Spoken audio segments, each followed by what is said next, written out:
Bismillahirrahmanirrahim. Assalomu alaykum va rahmatullohi va barakatuh. Barodaroni qandim, javonoy muhtaram, nivasako, havasakoy, qandi bobosh, zinda va sarbuland boshin.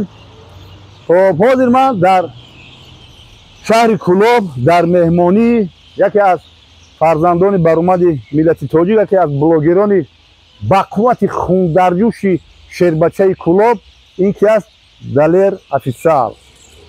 Хоб мо ҳамҷа албатта аз маъракаш биромадем, хостем ки камтар Кулоб шаҳрро тамошо кунем ва ягон наворе кунем. Хоб омадем, ҳамита гузаштем боғи фарҳангию фароғатӣ ба номи Мир Саид Алии Ҳамадонӣ. Гуфтем ки ҳамҷа як будроем оиди ҳами боғ, оиди ҳами муҷассама, оиди ҳами этажҳои баланд, яъне ки ошёнаҳои баланд, ягон суханҳо гӯему, ягон фикрҳои худро баён кунем. Хоб мана дар ҳами даромадгоҳи ҳами боғи фарҳангию фароғатӣ ба номи Мир Саид Алии Ҳамадонӣ як муҷассамае, як лаҳваи навиштаҷот истояге ки мо иро ҳозир мехонем ки чӣ гуфтагӣ аст. Хоб боғи марказии фарҳангию фароғатӣ ба номи Мир Саид Алии Ҳамадонӣ бо ҳидоят ва раҳнамои президенти ҷумҳурии Тоҷикистон, асосгузори сулҳу ваҳдати миллӣ, пешвои миллат муҳтарам Эмомалӣ Раҳмон аз ҷониби ширкати Талко аз навсозӣ гардида 10 сентябри соли 2019 ифтитоҳ ёфтааст. Мана як ҷое ки мисол мумкин он қадар ҷои назарногир буд, мисол бо ҳами ҳидоятҳои муҳтарам ҷаноби олӣ ҳамира сипориш дода, ҳамира мисол аз навсозӣ кардан ва як боғи фарҳангию фароғатӣ сохтем. Мо ҳозир вориди ҳами боғ мешавем.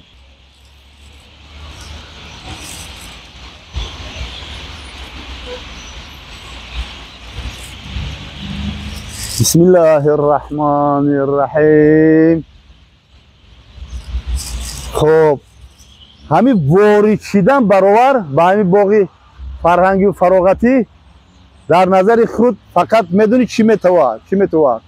Албатта барои нувасаҳо, барои кӯдако мана як дута мисол рамзи ҷондорокаи хушрӯ мана инҷа сохтагиам ки ҳами одами дуромадагӣ мисол ҳами ҷондорокаро мисол тамошо мекунад, мисол як ҳаловат мебарад. Хоб баъд дар инҷа мисол мана як манораи баланд дар болои ин нишони давлатӣ сохта шудааст. Хоб дар он тарафтар камтар устар айроҳ устар албатта парчами миллӣ, парчами давлатии Тоҷикистони азиз парафшонай. Хоб дар инҷа бисёр як олӣ сохтагианд, яъне ки дар инҷа тамоми сангфарш кардагианд, сангҳои мисол қиматбаҳо қатъи сангфарш кардагианд, гулгаштҳо кардагианд, гулҳо шинондагианд. Хоб мана инҷода як медурои ҳаминҷода бовар ки як мисли ҳамешабаҳор сол мана ин дарахтҳо арчҳои зебое ки мебиёранд аз дигар ҷоҳо ба сарзамини мо мешинонанд. Албатта сарзамини Тоҷикистони азизам тамоми намуди дарахтҳоро, тамоми намуди меваҳоро, тамоми намуди бутаҳоро дар ин сарзамин мешинонӣ. худшон авҷ мегиранд, худшон ранге ки ватани худшонда инҷода бисёр нашъ намо мекунанд.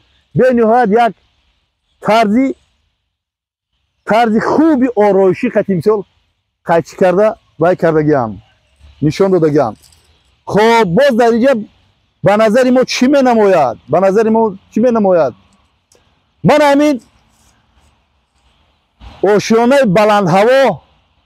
баландҳаво ки ниҳоят ба шаҳр, ба шаҳри Кулоб, ба Кулобшаҳр як ҳусни тозае, як рамзи хубе дар Кулобшаҳр эҷод мекунад ҳамизданӣ. Фақат мо аки бобоҳо ё ки тамоми раҳгузарҳо ҳамита гузаранд, аввал ҳушон ба чӣ ай? ҳушон ба ме ки чанд этаж бошад, чанд ошёна бошад, ҳозир ҳамин ошёнаро ман ҳисоб мекунам ҳамин поёнгӣ хоб албатта инҷода мумкин бо вай дошта боша падвал дошта боша хоб ман ҳаминҷо падвал ҳисоб намекунем 1 2 3 4 5 6 7 8 9 10 11 12 13 14 15 16 17 18 19 20 21 22 23 бологи 24 24 ошёна бо ошёнаш бо треза надора худо медонам. Барои ҳамин бародаро ҳар чӣ ки ман сухан мегӯм аз завқи дил аз шавқи дил мегӯм ки солҳои 80 ман вақте ки меомадам Кулобшаҳр албатта мерафтем васияти худо раҳмати падарам амаким буд ки мегуфт ки кадом вақте ки шаҳр омадем Кулобшаҳр ки омади бор мебурдем тарафи дигар ҷоҳо то хурда ҳами ҳазрати Амириҷона зиёрат кун ҳатман ё аис рафтан зиёрат кун ё ассалому алайкум ё ау тараф омадан зиёрат кун. Албатта мо камтар дер шид ба ҳамин рӯзи бозор буд гуфтанд ки бобо шумо метавонед ки паго зиёрат кунем барои ки имрӯз рӯзи бозор хай ки ман намедонам барои чӣ вай чӣ хай пагаишоно ба ҳамин худо зиёрат мерем бо шумо танҳо маълумат накунед ки ба ҷои мазора рафта зиёрат кардан дуо дуруд карда шумо боғи фарҳангӣ маданият вай омадем фароғатӣ омадем. Ман камтарак ҳами зада шидам ҳами подписчикам ҳами гапҳои қабеҳ хай шумо ёдаи бора гап намезанам. хоб бародаро Кулобшаҳр чунонам зебову чунонам тараққӣ ёфтае ки бовар ки ҳайрон мешава одам. барои ки то соли 80-85 то солҳои 90 мисол давраи ҳамин гримити давраи союз буд. Давраи союз то солҳои 90 чунон ки гуфтем дар на фақат дар Кулобшаҳр дар тамоми маноқиқи тоҷикистони азизам ягон ошёнаҳои баланд набуд. ягон мисоли туннело ку хеле туннело набуд. фақат моро ҳамчун як маҳсулоти хом истифода мебурданд. не ки нигах дар муддати кӯтоҳтарин дар муддати кӯтоҳтарини соҳибистиқлолии худмон чӣ қадар пешрафт кардем. барои ки худмон барои худмон месозем. ягон бегона омада барои мо чиз намесозад. фаҳмидӣ?